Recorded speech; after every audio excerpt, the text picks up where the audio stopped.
Meski sudah memasuki tahun ajaran baru, sistem pembelajaran dalam jaringan di Kota Prabomuli masih terus dilakukan. Hal tersebut mengingat kota dengan penduduk 190.000 masih menyandang zona oranye penyebaran COVID-19.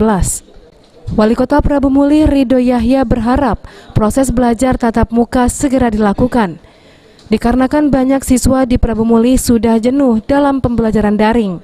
Rencananya Ridho mengajak anggota DPRD Kota Prabomuli untuk meninjau sekolah yang sudah siap menggelar proses belajar mengajar dengan tatap muka.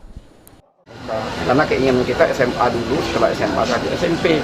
Dan ini kita ngajak Dewan dulu cek sekolah-sekolah. Bahkan sekolah sekarang protokol kesehatan sudah diatur, jarak meja, kemudian sudah disemprot juga, sudah pakai masker juga, sekolah sudah siapkan. Menurut aku tidak ada dasarnya lagi kita anak-anak tidak tatap muka. Apa rencana kapan, Pak? Nah, kita undang DPR dulu, jangan sampai kaget kita nak mulai dia belum lagi. Kita suruh Dewan ini cek dulu lah sekolahnya, jangan hanya mendengar isu-isu cek SMP. Nah, SMP ini lah boleh, lanjutkan protokol SMP ini, yang ini jangan dulu. Nah, maksud saya gitu. Sementara itu, Ketua DPRD Kota Prabomuli Sutarno sendiri mendukung penuh keinginan Ridho Yahya agar siswa khususnya sekolah menengah atas dapat secepatnya melakukan aktivitas belajar tatap muka.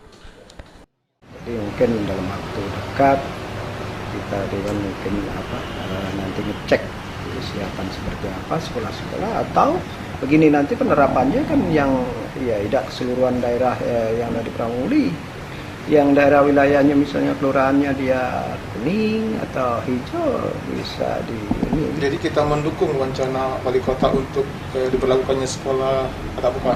Bukan berarti mendukung, cuman harus tetap protokol kesehatan gitu kan. Kegiatan belajar daring di Kota Prabomuli sendiri telah dilakukan sejak ditemukannya kasus COVID-19. Beni Firdaus, PAL TV.